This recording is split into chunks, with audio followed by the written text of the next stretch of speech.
eu sou bolsista de iniciação científica da FAPERJ e o meu orientador é o professor Dr. Fernando Porto.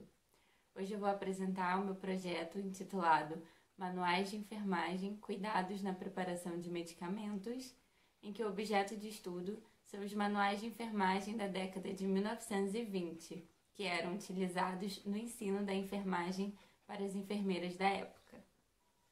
A delimitação temporal do estudo é a década de 1920, que se deve ao processo de profissionalização da enfermagem brasileira.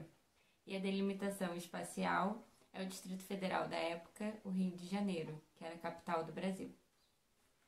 O objetivo do estudo é analisar o conteúdo escrito e imagético centrado na preparação dos medicamentos a serem administrados por meio dos manuais de enfermagem para a formação da cultura dos cuidados.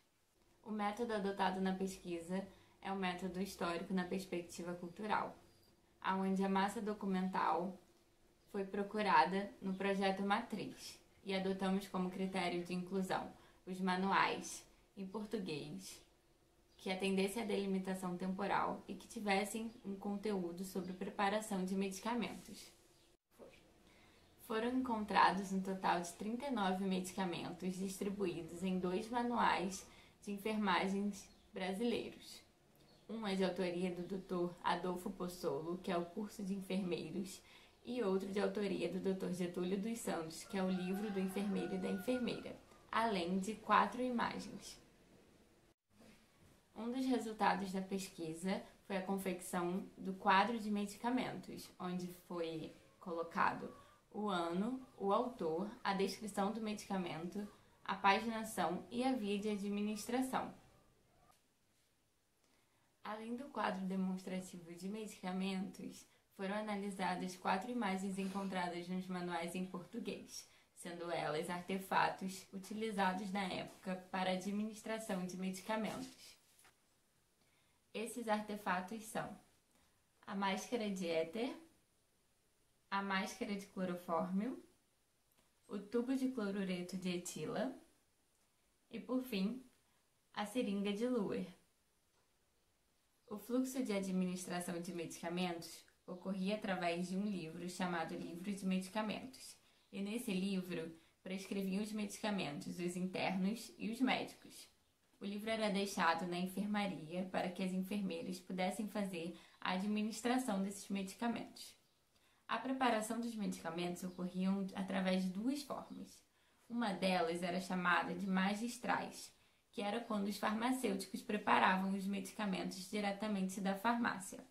E a outra era quando eram prescritos, como o sinapismo e o cataplasma, que eram prescritos pelos médicos no livro de medicamentos e as enfermeiras faziam a sua preparação e administração.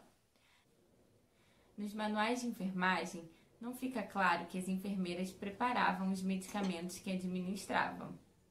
Porém, em outros estudos, nós encontramos evidências que confirmam que sim, elas preparavam os medicamentos que hoje nós chamamos de caseiro ou naturais, ou seja, aqueles que não levavam componentes químicos que eram preparados pelos farmacêuticos.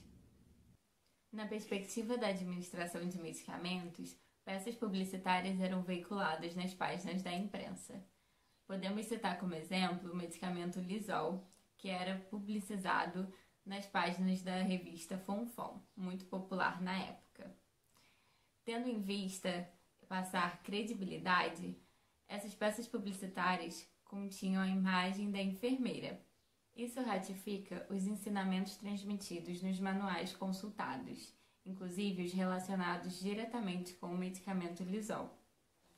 Apesar da prática de preparação e administração de anestésicos serem ensinados nos manuais de enfermagem, essa não era uma atividade que cabiam às enfermeiras da época.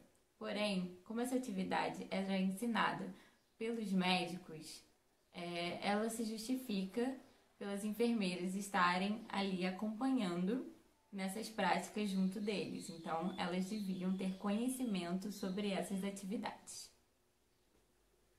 Para o momento, entendemos que apesar da pesquisa estar em fase exploratória e em andamento, ela tem potencialidade de desvendar aspectos antes não estudados no campo da enfermagem, principalmente para a cultura dos cuidados. Isso é relevante para entendermos algumas posições no discurso presente quando dizem que a enfermagem brasileira precisa avançar em determinadas especialidades, como, por exemplo, a enfermagem anestésica, que já ocorre em diversos países. Bom, e esse é o meu trabalho, que ainda está em andamento, e eu espero que vocês tenham gostado e obrigado pela atenção.